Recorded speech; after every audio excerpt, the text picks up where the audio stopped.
Добър вечер, уважаеми зрители. Гледате телевизия СКАТ и нашето вечерно предаване дискусионно студио в августовските жеги.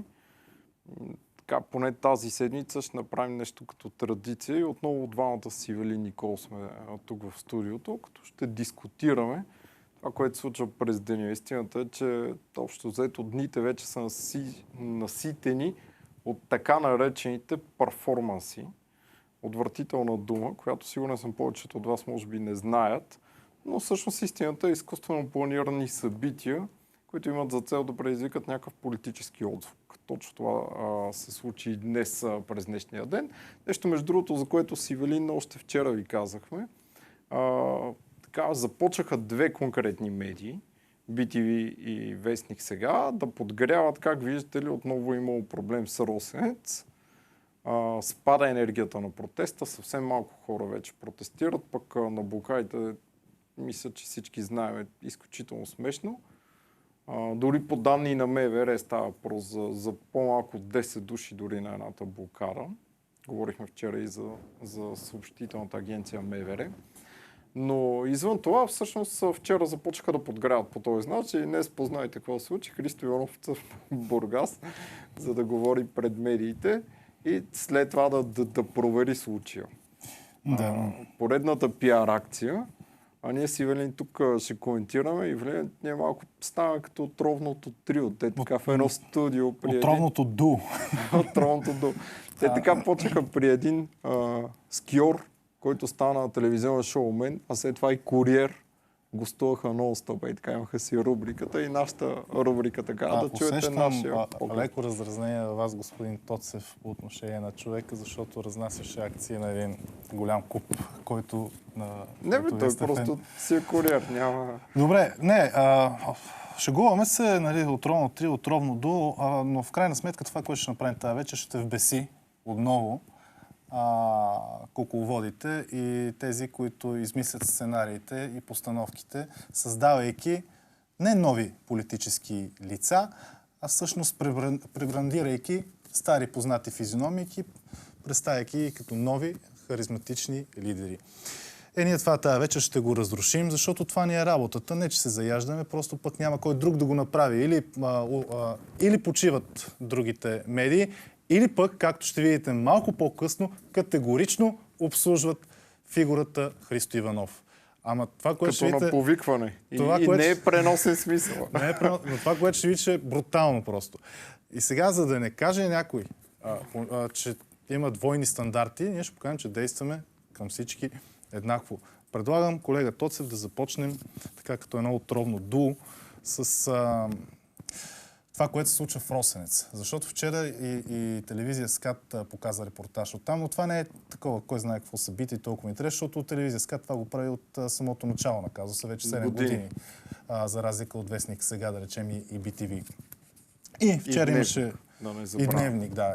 Те отскоро забелязаха Капитал. Да, те наскоро забелязаха този строеж. Нека да видим вчера репортажа на телевизия СКАТ за Росенец и отговора от община Бургас, защото пък нашите колеги там в Бургас, Севделина Пенева, тя е написала и писмо и е сезирала за това, което е видяла за тая ограда. И не само община Бургас, и регионалното министерство, и то преди Христо Иванов да дебаркира. Преди Христо Иванов даже е задавал въпроси, които аз не чух Христо Иванов да ги задава. Примерно, като сте сложили ограда, строителен обект, къде е срока на строежа, кога ще бъде приключен. И такива неща, които пиар акциите не се вълнуват от такива подробности, но пък журналистите се вълнуват. Нека да видим репортажа, след което ще покажа отговор от община Бургас. На 28 юли по време на свое редовно заседание Общинския съвет в Бургас отмени решението си, с което общинския път в парк Росенец попада в частни ръце.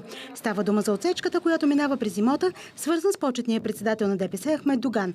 Както вече стана ясно, общинската администрация имаше идея да изготви подробен устройствен план, съгласно който в съседство на Доган Сарай да бъде изграден нов общински път с паркинг към него, който да води до плажа на нос Чукалята.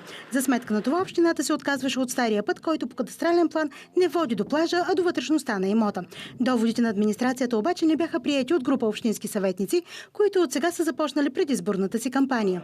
В деня на сесията те организираха протест пред сградата, в която се провеждаше в момента сесията на Общинския съвет. По техен натиск общината се отказа от идеята за строеж на нов път. В момента единственият съществуващ е този, който влиза в Доган Сарай, но той пък е препречен с метални заграждения, на които пише строителен обект. Какво да ви кажа, в петък са сложили тук този документ, някаква комисия е идвала. Пускаме на добра воля някои хора да преминат от тук срещу проверка на личните документи и багажа. Вечер обаче затваряме оградата, ни обясниха охранителите. Реално достъп до плажа на Нов Чукалята в момента няма. Може би това е и причината за изключително слабия интерес към него. На 3 август там засякохме само 2 преминаващи туристи. Виждате, че и плажа не е хубав. Той не е хубав, много заплуване, тесничък, малък, водорасли. Така че, какво да ви кажа, аз лично дойдох от чисто любопитство да видя за какво става дума, къде са крадените пари. Вижда се, те не са само тук, те са на много други места по България. Тъй като на металните огради липсва табела, която да информира какво ще се строи и в какъв срок ще бъде освободен общинския път, зададохме тези въпроси до община Бургас, която издава строителните разрешения. До края на работния ден отговор не получихме. И така, обаче отговор получихме и днес на почтата на новите на телевизия СКАТ. Между другото, вчера видяхме, че се седи един там гол до кръста човечец. Христо Иванов го няма. Нормално. Ето отговор от община Бургас, който ще ви прочета. Първо пишат: уважаеми колеги към медиите, община Бургас много категорично заявява, че общинската улица никога не е водила до морски бряг, а до частен терен, което е видно и от актуалната кадастрална карта. Направили са проверка и са констатирали следните някакво нарушение, при което дават следните разпореждания. Само да ги прочета. Строителната ограда да бъде незабавно премахната и да се осигури свободен достъп на гражданите по общинската улица. На собственика, строителния надзор и строителя е дадено предписание в 7-дневен срок да бъдат представени в община Бургас съставените по време на строителството актове и протоколи за строежите в имота с цел да се установи правомерно ли са обитавани. Режимът за въвеждане в експлоатация на сградите в имота е регистрационен и към днешна дата в община Бургас не са постъпвали заявления за регистриране и издаване на удостоверение за въвеждане в експлоатация на сградите. Собственикът е уведомен, че ако не представи изисканите документи в посочения срок, община Бургас ще предприеме действия по забрана ползването на сградите в имота и принудително премахване на строителната ограда, ограничаваща преминаването по общинския път. Пише с уважение Весела Йорданова, директор връзки с обществеността. Само да кажем, това означава, че тази сграда няма акт 16. Ако се чуете какво всъщност означава, тази сграда няма акт 16, той нарочно не е ваден такъв, за да твърдят, че е строителен обект. Така, само че този казус, аз разпитвах и народен представител Християн Митев от НФСБ, той е бил общински съветник в Бургас и той е пускал такива сигнали, но не е онзи ден, не е преди месец, когато започна предизборната кампания. Преди 5 години, когато беше общински съветник. Така, но тогава не е получил подкрепа от Христо Иванов, защото Христо Иванов може би някъде друга да бил слот. Той тогава Христо Иванов не беше ли всъщност Министерския съвет? Или? Беше министър на правосъдието. И вице-премиер. И вице-премиер. Но добре, няма да се заяждаме. Но, за да покажем, че има определено в други лица двоен стандарт. На морето имаше и други проверки на други хора, влиятелни бизнесмени, които имат имоти и покрай чието имоти са сложени огради, които препречват достъпа до плажа на граждани. Един такъв случай е имот, според публикации в медиите, на господин Иво Прокопиев. И главният редактор на Капитал и още няколко от този кръг. Тоест става въпрос за няколко имота. Ще припомним още в началото за проверките на тези имоти, но какво се случи вчера по същото време, каква информация излезе пък за тези имоти, за да видим дали Христо Иванов, след малко голямата тайна, ще реагира и там. Но нека да видим репортажа на СКАТ. На 13 юли регионалната инспекция по околна среда и води в Бургас е извършила проверка по сигнал за незаконно строителство в района на местността Германката, която попада в защитена местност Колокита. Установено е изграждането на ограда, която не съответства на параметрите, които са определени в плана за управление на защитената местност. Съставен е констативен протокол и е изпратено писмо до община Созопол, с което да се изиска дали извършеното се явява строителство по смисъла на ЗУТ и кой е собственик, за да предприемем административно-наказателни мерки. При проверката инспекторите са установили в съседен имот също изграждане на плътна ограда. Става дума за собственост на бизнесмена Иво Прокопиев, който е отрязал достъпа до морския бряг. За нарушението е съставен констативен протокол и също е направено запитване до община Созопол. До момента оттам обаче няма отговор. В момента, в който това бъде направено, процедурата е следната. От наша страна ще съставим акт за установяване на административно нарушение. Ако е строителство, глобата е до 10 000 лева за извършване на строителство в отклонение на параметрите и ще бъде предадено на съответните компетентни органи, РДНСК или общината, в зависимост от категорията, за премахване. Както вече в СКАТ информирахме, Върховната административна прокуратура множество нарушения при изграждането и експлоатирането на десетки обекти по Южното Черноморие. Една от проверяваните сгради се оказа именно луксозното имение на Иво Прокопиев в Созопол, което е отрязало достъпа на туристите до морския бряг. Да се стигне до морето е възможно единствено по тясна стръмна пътека, която е опасна за преминаващите през нея граждани. Миналата седмица по казуса се ангажира и кметът на Созопол Тихомир Янакиев, който пред СКАТ обеща, че ще премахне всички незаконни обекти край морето. Продължаваме да следим темата. Сега на пряката ни линия вече Севдалина. Добър вечер, чуваш ли ме? Да, здрасти. Здравей, Севдалина. Ти днес беше всъщност на същото място отново. Има ли някаква промяна? Не, никаква промяна няма. Положението е същото. Загражденията са такива, каквито ги показахме в репортажа на телевизия СКАТ. Оградата си седи. А пък дали случайно Христо Иванов не се завъртя покрай този имот? Христо Иванов днес беше ангажиран в кавички с поредния опит да натрупа рейтинг покрай заграждението около Доган Сарай. Тема, която също следим и която днес получи своя положителен развой. Надявам се, че малко по-късно зрителите на телевизия СКАТ ще разберат каква беше реакцията на община Бургас по повод на тези метални заграждения. Аз вече го показахме го всъщност като реакция. Да. Добре.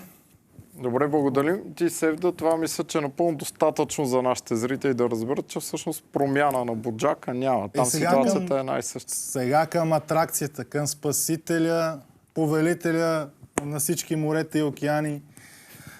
Този, който ще се бори всяка една незаконна ограда в света дори, въобще, който ще въведе право в ред и ще изгони мутрите от властта. Не знам дали всички мутри, но поне някой, предполагам, надявам се, Христо Иванов. Днес, който отиде да си направи стендъпа там пред Росенец, но беше посрещната телевизия СКАТ, която се държи много неприлично и си позволява да задава въпроси, които разобличават двойните стандарти. Но това, което ще видите след малко, е уникално. Как Христо Иванов си търси помощ от BTV и как всъщност... Вижте, не, то не може да се представи. Дай да пускаме вече, да. Разбира се, заповядайте, да. А на Буджака кога ще ходите? Идваме тук не защото това е единственото място, което има съмнение за някакви незаконни териториални действия, защото считаме, че това място е знаково. И защото става дума за огромен възел от политическа корупция, дълготрайно изграждане на влияние върху национални институции и поради тази причина смятаме, че от всички подобни казуси този е знаковия. Ако тук успеем български държавни институции да си свършат работата, считаме, че те ще започнат Какво се различава Буджака? За Буджака конкретно не мога да коментирам, защото не съм запознат с този казус. Говоря ви за този казус, защото тук се намираме. Ако желаете... Достъпа на граждани също е спрян от няколко елитни сгради. Не само ние, твърди го и прокуратурата, твърди го и РИОСВ. Да. Можем ли да все пак да се върнем върху това, къде се намираме? Ако сте съгласни. Ами понеже вие зададохте въпрос да господин... Зададах, който се отнася тук. Аз ви отговорих. Така, само да изчакаме BTV да дойдат, нали така? Изчакваме. Да.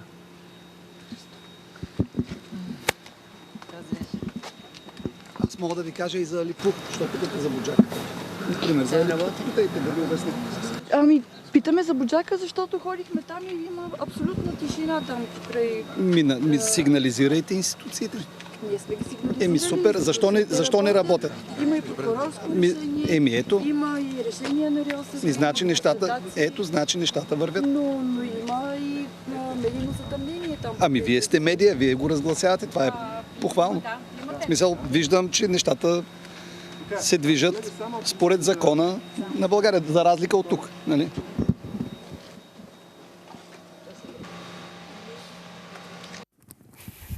Питайте ме за това. Да, питаме. Той да определя въпросите. Съжаляваме, но не сме така... Чакай, BTV дават ли? BTV дават, да изчакаме BTV да ни покажат, не отговаря. Ама нали закона... Да е, само че се оказа, че оградата там си стои. Ето и днес колежката ПНВ проверила.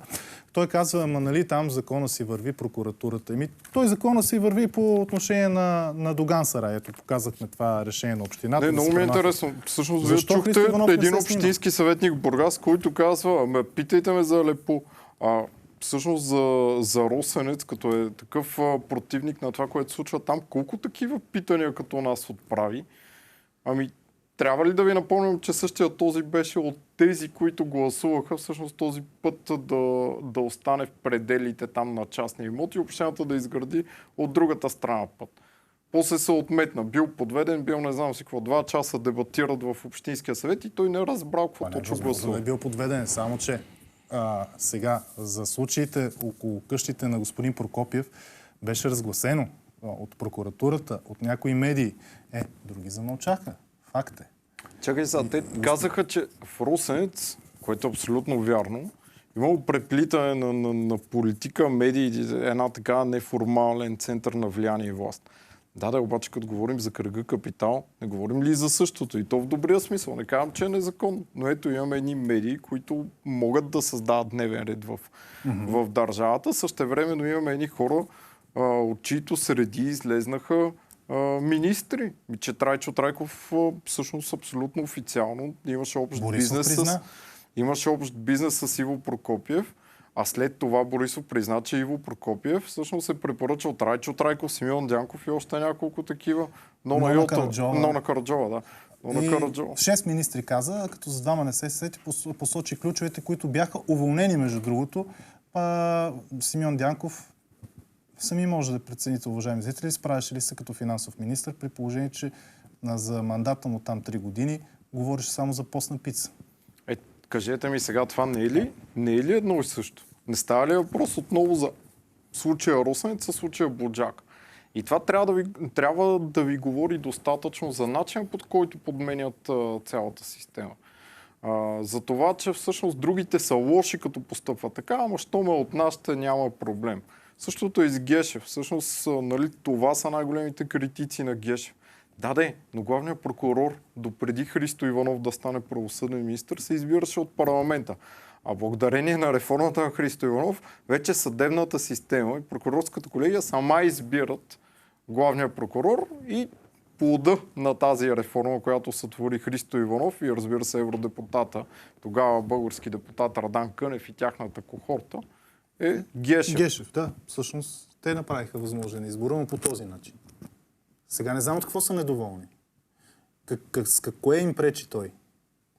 Е вярно, че по принцип господин главният прокурор си позволява така да коментира Иво Прокопиев.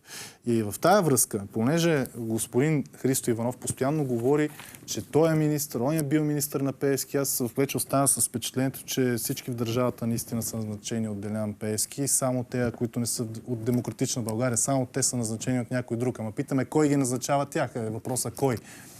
Има ли нещо общо Иво Прокопиев с тях? Защо толкова обилно безкритично са отразявани в неговите медии и в BTV? Защо BTV не зададе въпроса на СКАТ? И защо BTV по този начин обслужва? Събрали се всички журналисти, обаче чакат специално BTV. В смисъл, BTV декларирали ли са някаква връзка? Защото ето не е тайна. Ние сме в СКАТ, телевизия СКАТ, създаде НФСБ. И връзката е повече от ясна. BTV декларира ли някаква връзка с Демократична България? Трябва ли да ви напомним, че те бяха глобени, между другото, и по време на местните избори от ЦИК заради това, че същата медия всъщност излучваше антипропаганда в полза точно на тези. Точно на тези. И той затова е с това объркано мислене на този човек. Аз не го познавам. Питайте ме за Алепу, питайте ме за това, питайте ме. Той може би се объркано мислене, такова впечатление са му създали медиите, че те му задават въпросите, които той предпочита. Само, че това се нарича платен репортаж. Не е изключено в една част на медия да има платени репортажи, но се пише отдолу платен репортаж и тогава вече събеседника може да каже, питайте ме за еди какво си. Само, че в случая ние не правим платен репортаж, а правим репортаж на събитие, което вие сте организирали и за което обаче ние трябва да поставим някакви критични въпроси. Тук правим пауза за кратките новини, след което продължаваме.